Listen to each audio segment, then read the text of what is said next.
Hey, welcome back. Today, I know it's been a long time, but it's been cold and wet and nothing much going on. Nobody feel like doing much. So, today, what we're going to do, we're back. We're back on track. Welcome back to Down Home with Lynn. And today, quick and easy beef enchiladas. All right? You're going to love it. I promise. You need to be a little closer to me. Okay. You're going to love this. I promise. All right. With Spanish rice. I've already got my rice already cooked here. This is the filling for enchiladas. It's ground beef with my homemade enchilada sauce, onions and peppers, and your traditional seasonings. Now, I'm going to teach you how to do this the right way and the good, tasty way without all the other gunk. For example, here's what I'm talking about. You go and buy that little packet of taco seasoning or enchilada seasoning, the little McCormick's thing or the Lowry's thing, and you put it in with your meat and boom, you're done. No, you're not. That's gross. Look at the label on it. It's all chemical, a lot of MSG, monosodium glutamate, and mostly salt. Okay? You can go to Walmart. You can go to the dollar store. Buy all your plain powders, not salts, not mixes, plain, and make your own. Garlic, paprika, chili powder, cumin. All right? That's what you do. Now, the first thing we're going to... So, anyway, this is me, and I just chopped up a half a bell pepper. It's ground chuck, and some onion in it. That's the filling for our enchiladas. Now, what I'm going to do is I'm going to heat up some oil, any kind of oil, a little bit, a couple of tablespoons.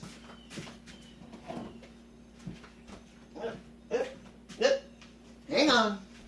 Hang on. Gosh darn it. Hit my head if it wasn't screwed on.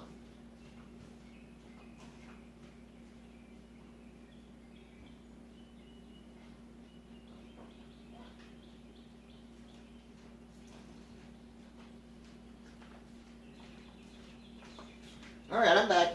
Now, the way I do my filling for my enchiladas, what I do is I do the ground beef, and I do like a splash or two of Worcestershire sauce on it.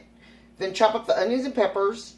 Then I do salt, pepper, cumin, garlic, and chili powder. And that's all I do. Very little. Very, very little seasoning. Because when I make my sauce, my enchilada sauce, I then put a couple of tablespoons of that in it. Now, another tip is we're not going to drain the grease off of it like you normally would in anything else you cook. Because that is what's going to help the tortillas to soften when you bake them. Alright, so we want a couple of tablespoons, which is about a couple of cups full, of oil. This is just plain old vegetable oil, I think. Yeah, plain old vegetable oil. And to that, we're going to get that kind of warm. Want it kind of hot. We're making our own enchilada sauce right now. This stuff... it sucks. Don't buy this out of the can. It's got no flavor. It's water and salt, basically, and MSG, monosodium glutamate, which is bad for you. All right? So we're not going to do that. You can make your... and this costs you about $1.50 to $2, depending on the kind you get and where you get it. 38 cents. Tomato paste. And 10 minutes. Give me 10 minutes and 38 cents. Okay, well, no, don't want to do that. And I can make my own sauce that tastes a whole lot better. Alright, so not even a regular measuring spoon, see, just a big old tablespoon. And we're going to do a couple of heaping tablespoons. See how well I'm measuring? A flour, I forgot the flour a while ago. Now, I make my own spice blend. Alright? This is my Tex-Mex blend. And I want a lot of it in there. I'm going to use a lot. Again, it's cumin. Right, even a little bit more cumin. And you know how it's got those little hole shaker things? I take those out because I know how much I want. I'll measure it myself. I don't need those little stupid shaker things that you sit here and do this and this and this. Or it comes off and then you have a whole thing of this in your pie. Now, see, like this has the shaker thing on it. I do. If I am going to leave the shaker, I knew I left one on there for you to show you. Do it in your hand first, not in your pot. This is smoked paprika. And this is oregano, dried oregano. Alright. So what we're going to do now, we've got flour and our spices in there. This is the sauce we're making, okay? This is the sauce. We're going to whisk it together in the oil, and what we're doing right now is making kind of a roux.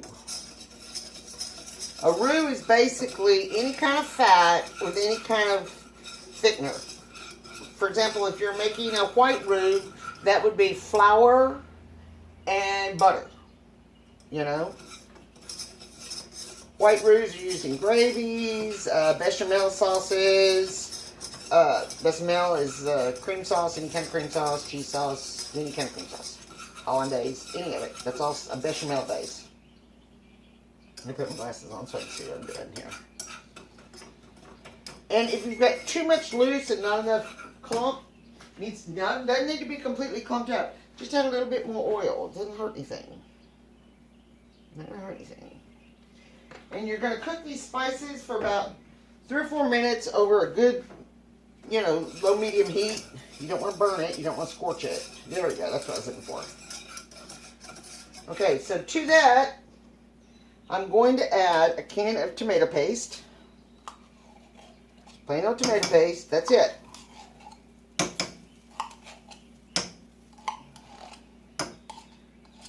Make sure you get it all. Don't leave any behind. You know how much food is wasted in containers that people leave behind? Because they don't scrape it all out. And we're also going to need some water. I've got the water hot already, so I'm going to just do that, and that'll give me the rest of the tomato out of there. Alright, and then I'm going to add, these are roasted red peppers. I like that. I'm going to add some roasted red peppers to that because it'll give it a nice flavor to it. Those are my favorite, and I use them in everything, so. Okay, so now what we're going to do is we're going to mix that roux into the tomatoes, and it's going to do this. It's going to all ball up like this. That's okay. That's okay.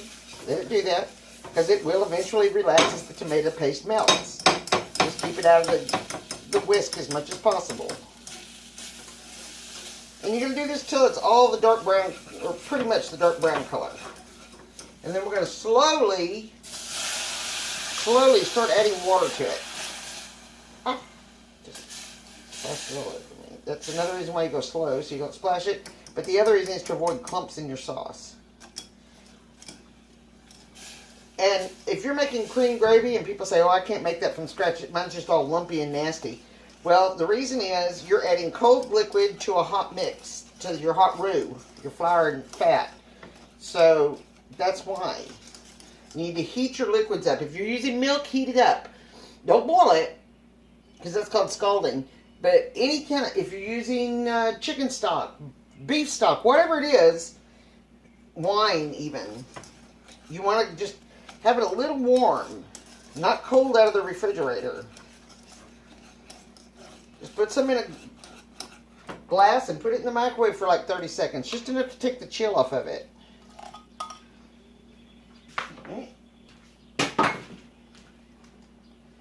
This is, you know me, this is chicken stock. You know me, you know I'm going to make my own. I'm going to add just a little bit of that to it. When I take a bag of chicken stock out of the freezer, because, freezer bags will eventually leak, and that's what I do. I just keep it like that in the bag, in a bowl, just to keep the refrigerator from getting nasty. Now, you're going to keep doing this till you get the consistency you want. See, like right now we're at a paste. You see that? We want more than that. We want it spreadable, pourable. So again, I've got more warm water right here. And you don't just dump it all in there. You put it in. It's like making risotto.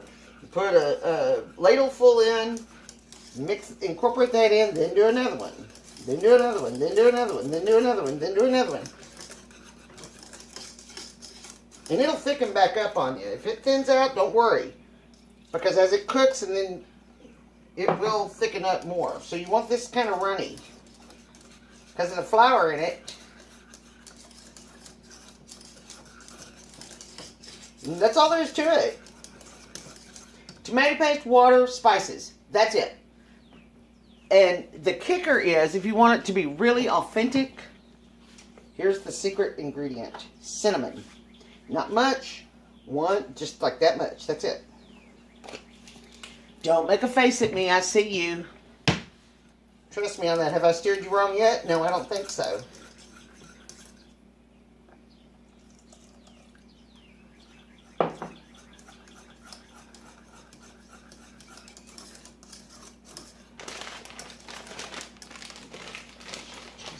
Close. So no.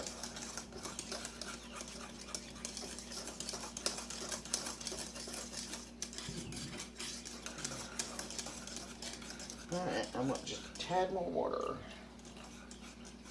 And I bought that can of enchilada sauce just to show it to you. Now, do you want that watery stuff that doesn't have any flavor to it, or do you want that? Look at that. And with that, we're going to call it done. Just be sure you cook your flour and spices in the oil first to toast them and to cook them so that they'll release their flavors. As soon as spices get hot, that's when the flavors start releasing.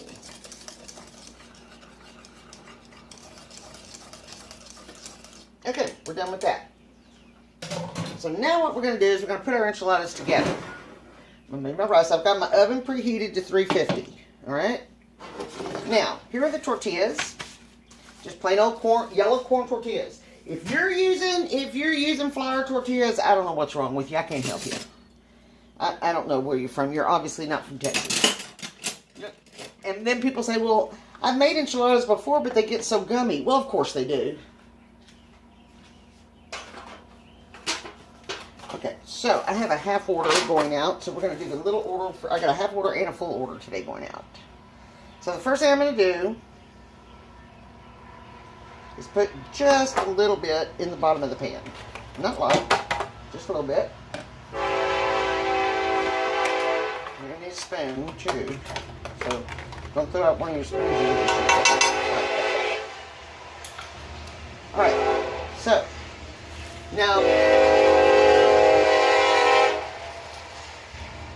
really? Of course. It's springtime in Texas and I've got the doors open, so of course that's going to happen. Now normally people take their tortillas and they coat them in oil. And then they just let the grease all soak into them and stuff, and then they're to make them easier to work with. I understand that. I got that. But we don't have to do that. You know why?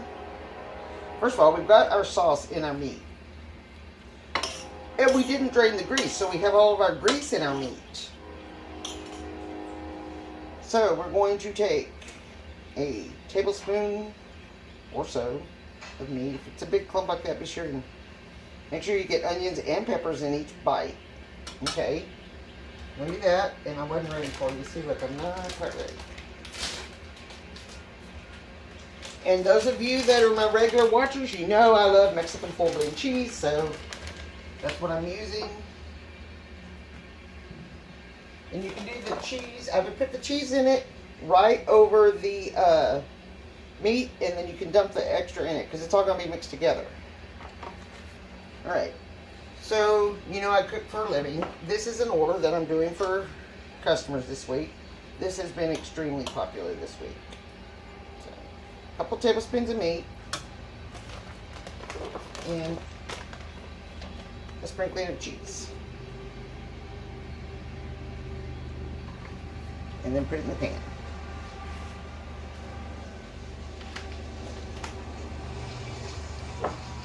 And it never fails. When I buy the corn tortillas, there's always some of them that are messed up in the bag. You know what? That's okay. That's okay. That's okay. That's okay. And you just roughly fold it over and put the seam side down when you put it in the pan. This is going to have 6 enchiladas in it, so you don't have to sit there and watch me do the whole thing. It doesn't matter. So that the meat already in there. And it's not an exact science. You just put as much or as little as you think needs to be in there. Now you can do it the old-fashioned way and put the sauce first on the tortilla, then the meat, then the cheese. But I mix the sauce. I do a couple of ladles full of sauce into my meat. I did it backwards for you today, though. Sorry, I don't know what I was thinking. Obviously, oh, you weren't thinking, Lynn. I know, I hear that a lot. Okay. Now again, if you want to save time, remember instead of chopping up onions and peppers, remember that you've got, if you go to the frozen vegetable section, oop, I need one more. I need 6 in that order because it's a half order. So, let's see if we can get one more out of this.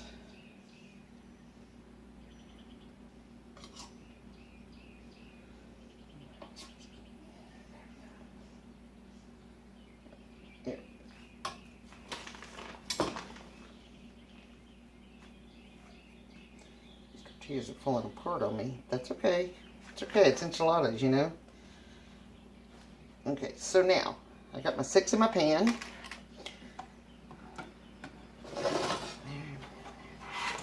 It's here now, so you can see me. And we're going to do a big ladle full right across the top. And then spread it out so that they're all covered up pretty much. You want them pretty much all covered up. Alright, there we go. Get off the edges. Unless it's your pan. Like I said, this is being delivered, so.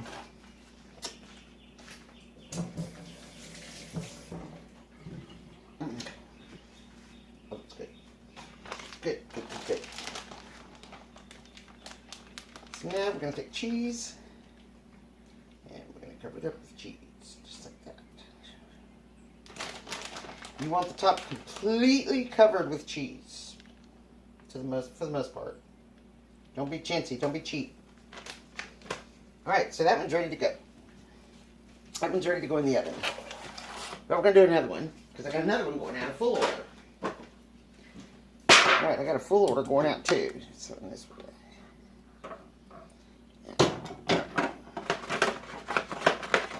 This is a bigger pan. That's okay. Normally I would use a 13 by 9, but I don't have any 13 by 9s. Now what I'm seeing is I'm going to run out of sauce. So I'm going to add some water to it. Turn it on. Actually, I'm not even going to turn it on. I'm just going to mix it in with the ladle just like that. Just so that it runs a little better. Make sure I have enough to go over the whole top. That's how that works. Alright, so now we're going to go back to the tortillas. All these little broken tortillas, these are going to make my chickens happy. They love tortillas. They love corn tortillas.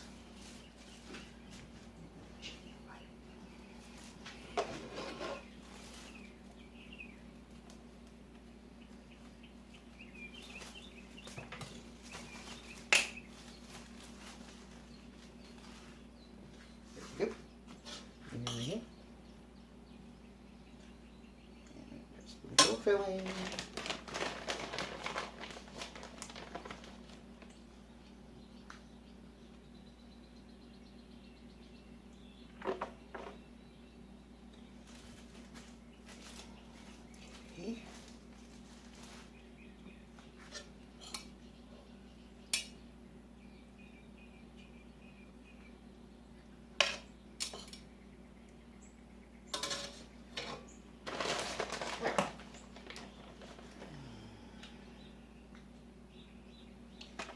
Alrighty, you get the idea?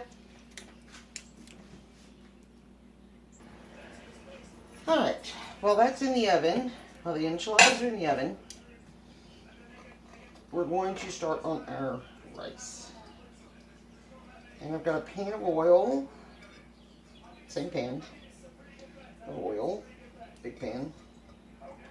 And a bunch of rice. That's a lot of rice. And the reason is that, like I said, I got a lot of orders. So this is the leftover hamburger meat stuff. I'll save that. I'll freeze that and save it for another time. Alright, so what we're going to do is we're going to kind of fry the rice a little bit. Let's get the tortillas out of the way because we're done with those. Okay, we're done with those. And while that's getting started, way too much stuff going on over here. Alright, while that's getting started, I'm going to chop up some bell peppers. And I know I've told you this before. but I'm going to tell you again and again and again until you get it. A lot of people say, I don't like all the seeds in my peppers. Well, of course not. Nobody does. look at the bottom of your pepper. If it has three humps on the bottom, you know, three little feet, ball things on the bottom, then it's a male. It won't have many many seeds. If it has four little feet on the bottom, then it's a female, and it'll have a lot of seed in it. It'll have the big seed thing and a lot of the white pith. That pith is there to hold the seed in place. Okay. I'm going to turn that down because I don't like the way it smells.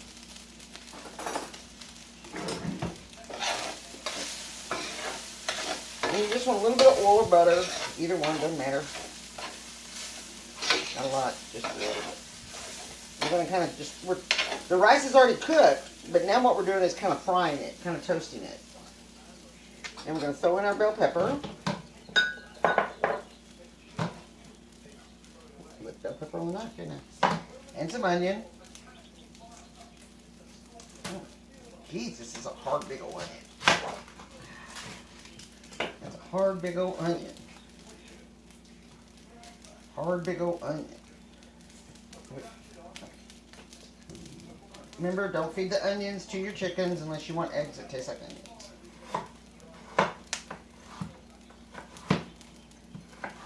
I'm getting these new chickens called turkins. They are a chicken, but they look like they're a cross between a chicken and a turkey. I'm just rough chopping it, and I'm rough eyeballing how much I want. Do I want a lot? Do I want a little? Doesn't matter. Doesn't matter. Alright. And now we're going to add some salt. A little salt. And some black pepper.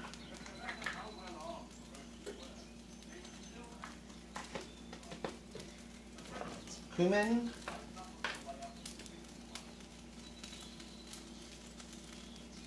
These are about a teaspoon. You can take that off there. I left that on there for you guys to show you. And again, eyeball it. If you like a lot, add a lot. If you don't, don't. Common sense. Common sense. I don't like the taste of cumin. Okay, then don't put it in there. I like super spicy. Can I use jalapenos instead of bell peppers? Yeah, you can use ghost peppers if you want to. And we're going to put just a splash of water in the bottom there, just to release it from the bottom. See how it's sticking to the bottom? Remember, it's called deglazing. It's called deglazing. And you don't want a lot. It just takes a tiny, tiny bit just to release the. What's happened is the proteins are sticking. The proteins in the rice are adhering to the bottom of the pan. All right. And now we're going to add. Well, oh, look. I forgot about our peppers. Let's add some more of these roasted red peppers because these are so good. Generous teaspoon of them. A couple.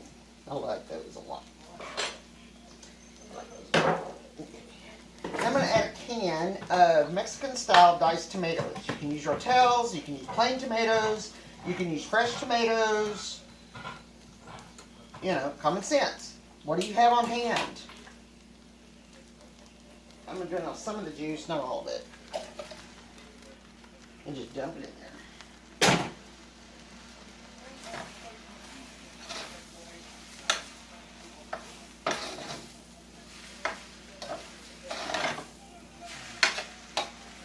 And if you find it sticking a lot, turn your fire down. And those tomatoes will help deglaze the pan also, along with your little splash of water. And then at the very end, remember, you always add like parsley and cilantro at the very end if you want the flavor. And I don't have any picked right now, but before I serve this up, I'm going to go out to the garden and pick up some, pick some fresh cilantro and put in here. Because it's so good. Isn't that pretty? Isn't that pretty? Oh, that's pretty. And you're done. That's it. You're done. That's it. All right. So, oh, well, let's see. Where are you? Hang on.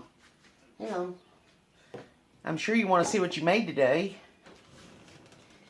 These don't take but just about 10 minutes in the oven. there you go. Look at that. Let's move that out of the way. And move that out of the way. There you go. There you go. There's your meal. Aren't they good? Aren't they pretty? Yes, they are. All right, so we made easy beef enchiladas with a homemade enchilada sauce that only takes 10 minutes to make and for under $1. And it actually tastes good, like enchilada sauce should. Corn tortillas. Your meat is ground beef. I used ground chuck. I always use ground chuck. I like that. Don't drain it because you want that grease. Instead of cooking the tortillas, you save a step and you use that grease to make your in here. The meat is Worcestershire sauce, ground beef, onions, and peppers, and then a couple of ladlefuls of your homemade enchilada sauce mixed into the meat. Your rice this is brown rice. I always use brown. You can use white, long grain. Cooked rice in a pan with some oil. Then you add your onions and peppers, tomatoes, and seasonings. And that's it. A whole meal, quick, easy, very filling for about, total cost, maybe $5. Let's say 10 because it depends on your meat. Super quick, super fast, super easy. The whole thing was ready in like 15 minutes. So there you go, 15, 20 minutes max. You can also make these ahead and freeze them. They'll make a great freezer meal. You can freeze them afterwards too, but if you're cooking on a Saturday, make up all your rice for your bags of rice, and then make up all make up some enchiladas for your meals for the week. Put some foil over it, put it in the freezer, take it out, let it thaw, boom, in the oven, 10 minutes, you're done. I hope you liked what we did today. Happy Texas Independence Day. That's right, man, Texas Independence Day. Only state in the Union that was its own country, number one. And number two, has the lawful, willful right to secede in their Constitution. It's written into our state Constitution at any time. We could secede if we want to, because we can regain our republic and become a nation again, because we have been an established nation once before. So, happy Texas Independence Day. Good Southwest Tex-Mex meal. I'll probably be seeing you tomorrow with a chuck wagon roast. Have a great day. Like and subscribe and share. Let's share.